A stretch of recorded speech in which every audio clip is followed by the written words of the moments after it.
شهادة أن لا إله إلا الله وأن محمد رسول الله. وارتفاع شان الكلام في الحسن والقبول.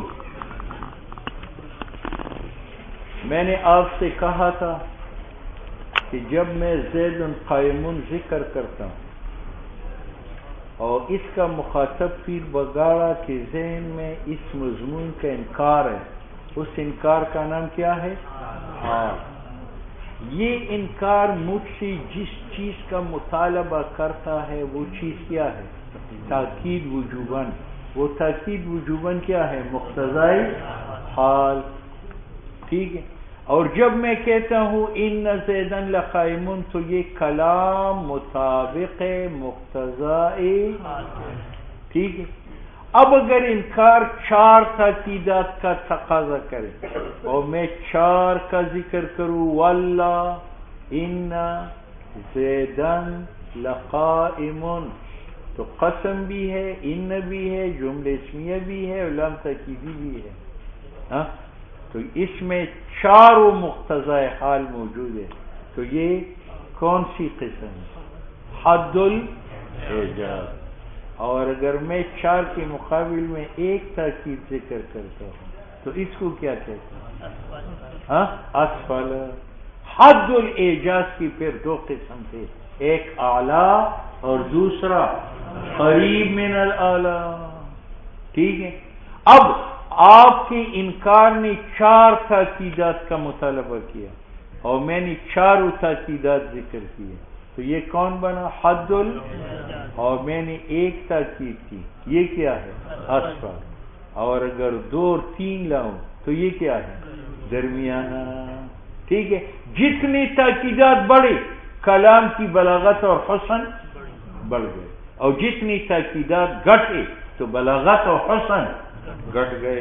یہ معنی ہے وَإِرْتِفَاعُ شَانِ الْكَلَامِ، اور بلند ہونا مرتبہ کلام کا حسن، بلاغت اور قبول میں، بِمُطَابِقَتِهِ، یہ ارتفاع ہوگا بسبب مطابق ہونے کلام کے، لِلْاعتبار، اس تاکید کا جو معتبر اور مناسب ہے. اعتبار سے مراد کون ہے؟ معتبر. اچھا جی.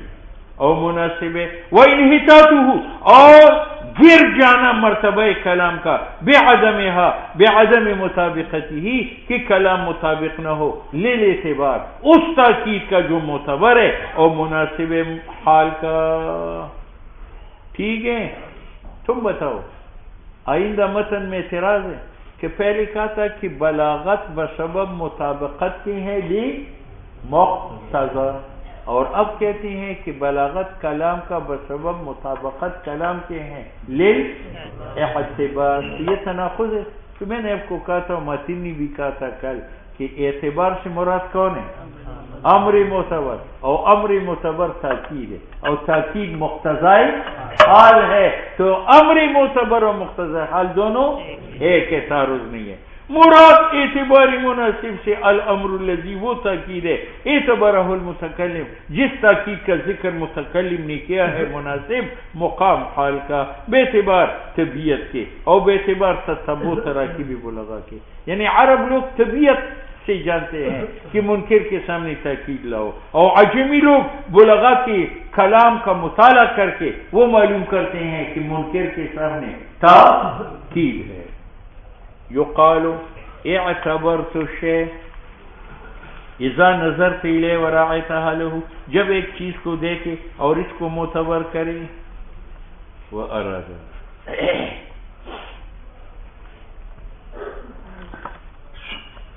سنو بھائی، مصنف نے کیا کہا تھا کہ کلام کی بلندی حسن میں بے اعتبار مطابقت کی.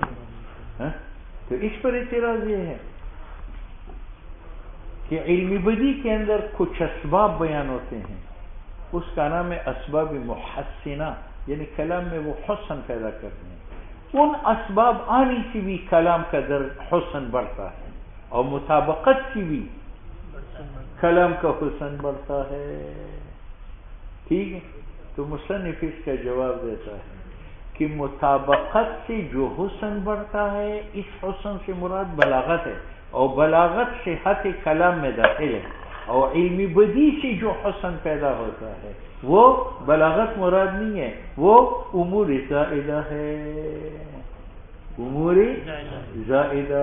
اگر وہ نہ بھی ہو تو کلام صحیح ہے، بلاغت کے بغیر کلام صحیح نہیں ہے۔ آپ منکر ہے قیام زید سے، اور میں نے کہا قام زید، قام زید، تو مجھے صاحب یہ کلام صحیح نہیں ہے۔ اور جب میں کہوں واللہ ان زیدن لقائم، تو اب یہ کلام مطابق ہے مقتضی حال کے ساتھ، بلیغ ہے، اب صحیح بنا، ٹھیک ہے۔ اور محسناتی معنی علمی بدی سے حسن آتا ہے، لیکن وہ امر، اگر وہ نہ بھی ہو تو کلام صحیح ہے، ٹھیک ہے۔ مثلا صنعتی تجنیس کے لفظ ایک لفظ اور معنی جدا جدا ہے، اس کو صنعتی تجنیس کہتے ہیں۔ اگر یہ ہو کلام میں حسن ہے، ترکت الباب حتی کلمتنی فلما کلمتنی متنبی کہتے ہیں میں نے لڑکی کو دروازہ کھٹکھٹایا، حتی کلمتنی، حتیٰ کہ اس نے مجھے تھکا دیا، دیر کے بعد نکل آئی، فلما کلمتنی، جب اس نے میرے ساتھ بات کی، کلمتنی، میرے دل کو چیرا۔ اب یہ سنتی تجنیس سے تین لفظ ہے اور معنی جدا جدا ہے، اگر یہ نہ بھی ہو پھر بھی ٹھیک ہے، کلام صحیح ہے۔ یہ معنی ہے اس قول کا، والمراد واراد بالکلام الکلام الفصیح، یعنی وہ اعتبار و ارتفاع شان الکلام، کلام سے مراد کلام فصیح ہے، وبالحسن الحسن الذاتی، اور حسن سے مراد حسن ذاتی ہے جو داخل فی البلاغت ہے، اور حسن عرضی نہیں ہے یعنی خارج، کیونکہ وہ حاصل ہے بالمحسنات البدیعیہ، ان اسباب سے جو حسن پیدا کرنے والے ہیں اور علمی بدی میں بیان ہے، ٹھیک ہے۔ ہاں یہ اعتراض پہلے گزر چکا ہے کہ ایک جگہ میں کہتے ہیں بلاغت بسبب مطابقت کے ہیں لمقتضی الحال، اور اب متن میں کہا کہ بلاغت بسبب مطابقت کے ہیں للاعتبار، تو یہ تو تعارض ہے۔ تو مصنف کہتے ہیں یار مقتضی حال اور اعتبار مناسب للحال والمقام یہ ایک ہے، ٹھیک ہے۔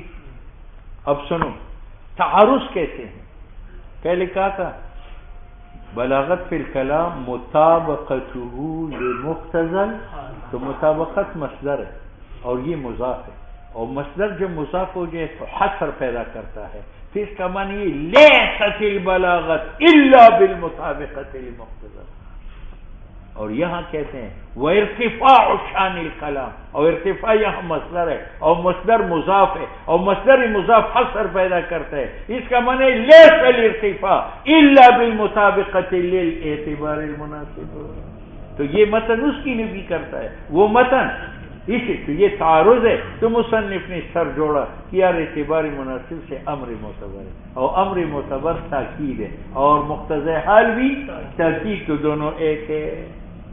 یعنی اذا علم، جب معلوم ہوا کہ نہیں ہے ارتفاع بلاغت کلام فصیح کا حسن ذاتی میں مگر تب کہ وہ مطابق اعتبار مناسب کا، یہ حصر کہاں سے آیا لیس و الا کا، یہ مفید ہے اضافت مصدر کا، اور پہلی معلوم ہے انہو کی کلام مرتفع ہے بالبلاغت، اور بلاغت مطابقت کلام فصیح کا لمقتضی الحال، تو معلوم گردد کہ مراد میں اعتبار مناسب اور مراد مقتضی واحد سے باطل ہے، واحد ہے، وَإِلَّا لَمَا صَدَقَ، ورنہ صادق نہیں ہوگا کہ مرتفع نہیں ہے کلام مگر مطابقت سے اعتبار المناسب، اور مرتفع نہیں ہے کلام مگر مطابقت سے لمقتضی الحال، فَلْيَتَأَمَّلِي، ذرا غور سے کام لو، ٹھیک ہے۔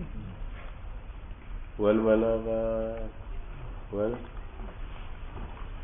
حالانکہ یہ جنازہ دا بزرگوں اگر کوم نو بیا براشم خواہ دلسلہ گپ شپ نوٹ کر دیئے